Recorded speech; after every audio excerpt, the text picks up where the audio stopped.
आपने कभी इस बात पे गौर किया है कि बारिशों के समय या बिजली चमकते समय हमें पेड़ों के नीचे या खुले मैदानों के नीचे जाने से क्यों मना किया जाता है?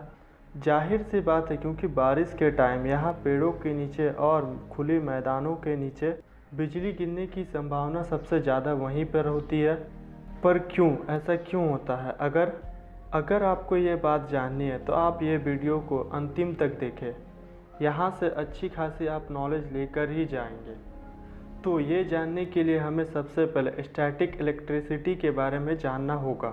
अब ये स्टैटिक इलेक्ट्रिसिटी क्या होती है, आइए जानते हैं।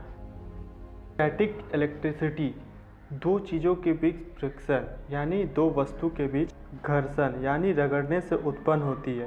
अपने बचपन में या कभी भी वो गुब्बारे वाला एक्सपेरिमेंट तो किया ही होगा, जिसमें हम गुब्बारे को अपने सिर या कहीं पर रगड़ते थे और फिर उस गुब्बारे को छोटे छोटे कई कागज़ के टुकड़े पर लेके जाते थे और वो कागज़ के टुकड़े उस गुब्बारे पर चिपक जाते थे। इस प्रक्रिया के पीछे का साइंस स्टैटिक इलेक्ट्रिसिटी होता है। इसमें होता यह है कि जब हम गुब्बारे को शरीर पर रगड़ते हैं तो गुब्बारे पर हमारे शरीर या कपड़े पर कुछ इलेक्ट्रॉन या नेगेटिव चार्ज गुब्बारे पर आ जाते हैं और ये कागज़ के टुकड़े जो कि न्यूट्रल होते हैं उनके पॉजिटिव चार्ज को अट्रैक्ट करता है और इस प्रकार गुब्बारा कागज़ के टुकड़े को मैग्नेट की तरह अपने ऊपर चिपका लेता है। और आप स्टैटिक इलेक्ट्रिसिटी को अपने डेली लाइफ में भी महसूस किए ही होंगे कहीं ना कहीं। जब आपके कपड़े या कंबल किसी और चीज़ से रगड़ते होंगे तब आप अंधेरे में एक चिंगारी सी देखे ही होंगे। वो स्टैटिक इलेक्ट्रिसिटी के कारण ही होता है। तो जानने के बाद आते हैं बादल में बिजली कड़कने, बादलों में गरजने के पीछे साइंस की तरफ। अब आप जानते हैं कि बादल पानी के भाप बनने और ऊपर उठकर ठंडा होने से बनते हैं। ऊपर ये बादल इतने ठंडे हो जाते हैं कि छोटे छोटे बर्फ़ के टुकड़े के रूप में बन जाते हैं।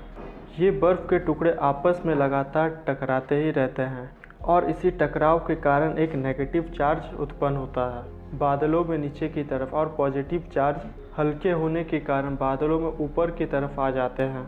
अब बादलों के अंदर ये चार्ज सेपरेट हो जाते हैं और जैसा कि मैंने बताया कि स्टैटिक इलेक्ट्रिसिटी में किसी एक वस्तु पर स्टैटिक नेगेटिव चार्ज क्रिएट हो जाता है, ठीक उसी तरह बादलों में भी स्टैटिक नेगेटिव चार्ज फॉर्म हो जाते हैं।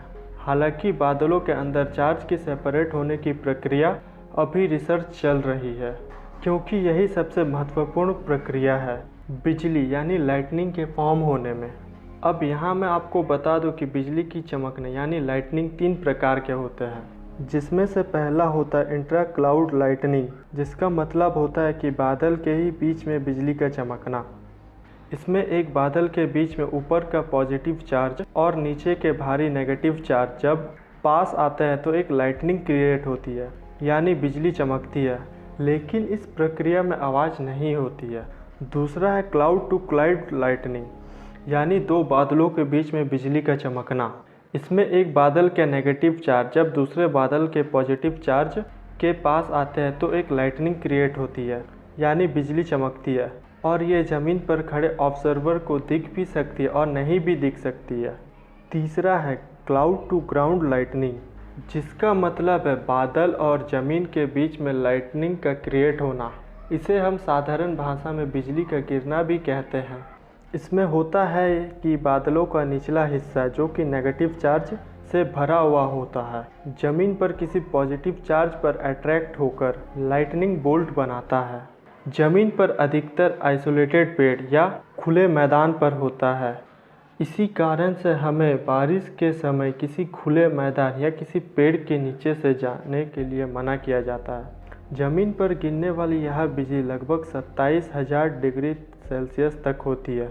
ये लाइटनिंग बोल्ट काफ़ी तेज़ी से आवाज़ भी करती है, क्योंकि ये बिजली आसपास की एयर को काफ़ी गर्म कर देती है।